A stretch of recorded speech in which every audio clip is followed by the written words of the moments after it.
Patay sa pamaril sa Parañaque ang isang lalaki at ang suspect, isang pulis. Nakatutok si Marie Zumali.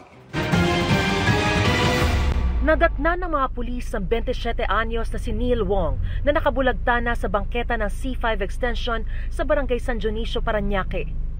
Kwento ng isang saksi, nakita niya ang biktima at isa pang lalaki na nag-uusap pasado alas 6:40 kaninang umaga. Kalaunan, Pang. Nakita ko bumagsak na ho yung biktima. Tapos sinisigawan ko ho yung suspect. Sabi ko, "Hoy!" ayon sa Parañaque Police, sinubukan tangayin ng suspect ang motorsiklo ng biktima pero di niya ito napaandar kaya tumakbo na lang. Sakto namang may nagpapatrolyang pulis kaya naaresto ang suspect na napag-alamang pulis din. Ayon sa Parañaque Police, aktibong miyembro ng Mobile Patrol Security Unit ng PNP Aviation Security Group ang suspect. Nakuha sa kanya ang service firearm, mga bala at 2 cellphone ng biktima. Ang motibo na nakikita namin dito, yung robbery.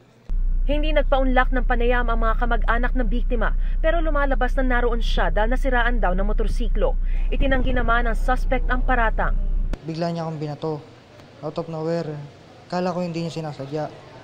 Tapos maya-maya bigla niya akong minura. Kaya ako nagawa yun sa kanya. Nagawa yung ano?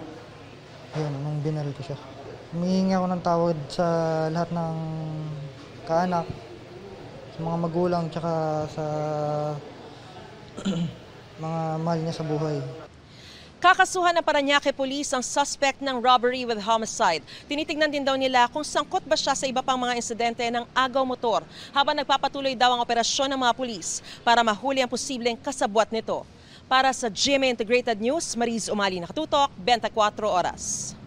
Mga kapuso, patuloy na tumutok sa mga balita. Mag-subscribe sa GMA Integrated News sa YouTube.